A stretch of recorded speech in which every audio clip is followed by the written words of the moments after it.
अभी हमारा आपका क्या रिश्ता है? आप कुछ बात कहने आए हैं, मैं कुछ बात कह रहा हूं,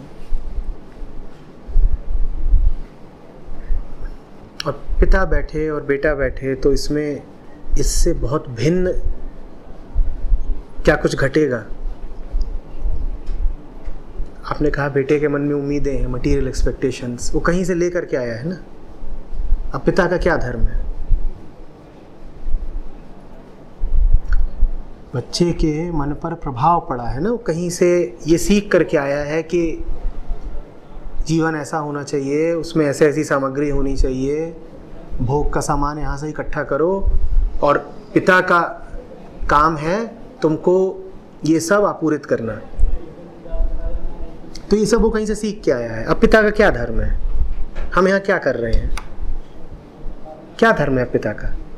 उन सारी सामग्रियों की आपूर्ति कर देना, या है ना। और प्रेम किसमें है? कि उसने मांगा और आप बाजार गए और खरीद के ले आए, या कि उसने मांगा तो आप उसके साथ बैठे, उसका समझा, उसके मन को देखा, जीवन में क्या चल रहा है इस पर ध्यान दिया। प्रेम किसमें है? बाजार से मंगा देने में 2 मिनट नहीं लगते, और मन का रेचन करने में ऊर्जा भी लगती है, समय भी लगता है, नजदीकी भी लगती है। प्रेम कहाँ है? प्रेम कहाँ है? मैं जानना चाहता हूँ।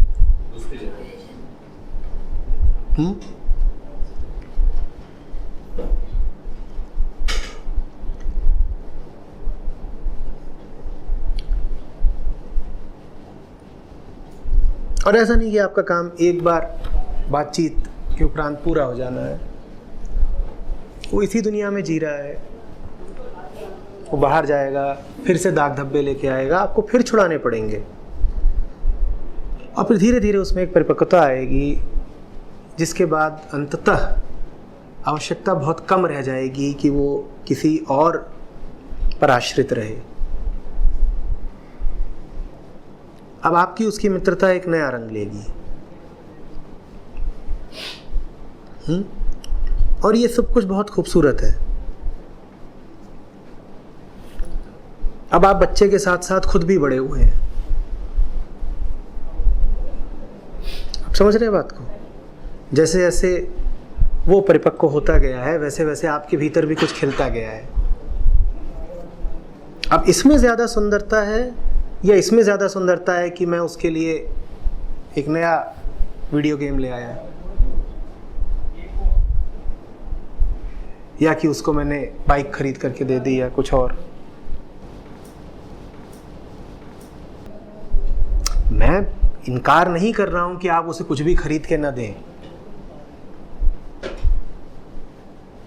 कोई आपके साथ होता है, आपका फर्ज है उसकी भौतिक आवश्यकताओं का भी ख्याल रखें।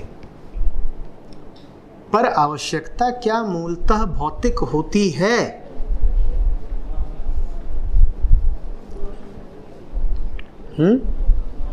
उसको आपने कपड़ा, रोटी और ये सब खरीद के दे दिया, बात खत्म।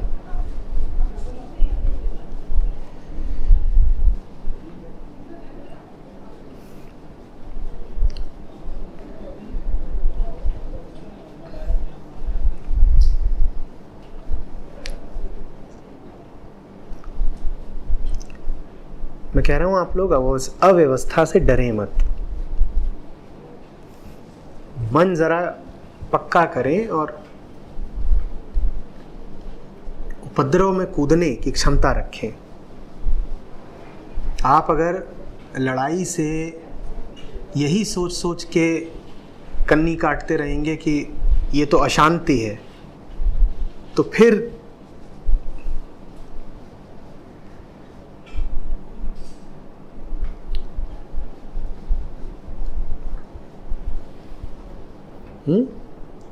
मन के रास्ते सीधे होते हैं। जो कुछ सीधा होता है वो टेढ़े टेढ़े से वैसे भी मेल नहीं खाता।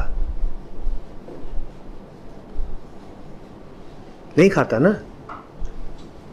दुनिया के रास्ते अगर टेढ़े टेढ़े हैं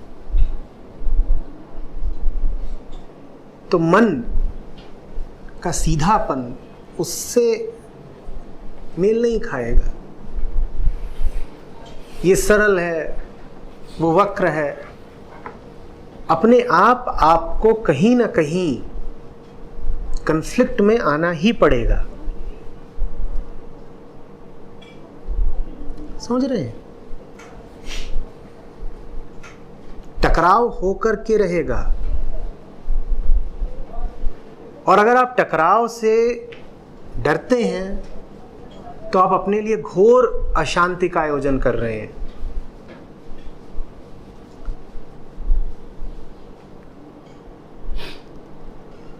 जो उपद्रव से डरते हो उन्होंने अपने लिए उपद्रव ही आयोजित कर लिया है।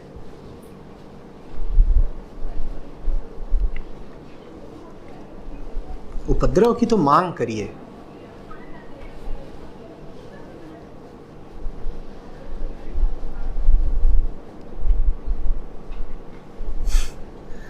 उपद्रव की मांग आप तभी कर सकते हैं जब आप गहरी शांति में केंद्रित हो, नहीं तो कैसे कर पाएंगे। ये हमारे बोधि ऋषि बैठे हैं, ये गाना गाते हैं उपद्रव को आमंत्रण देते हुए। Please sing your favourite song.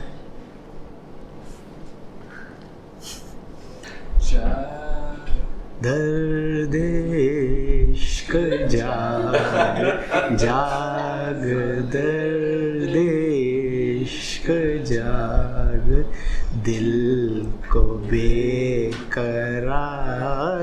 कर, छेड़ दे आंसुओं का राग, जाग जाग जाग, दर्द इश्क जाग, जागो दर्द इश्क जागो, दिल को बेकरार कर।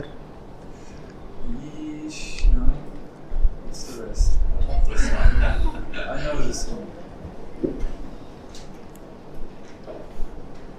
Only when you are so secure, you can ask for pain. Only when you are totally, you're talking of insurance, right? Only when you are totally insured against pain. You're totally insured against pain.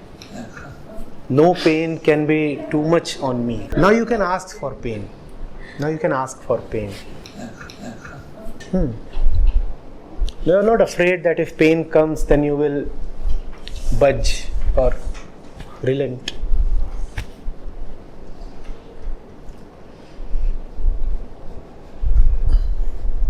Are you getting it?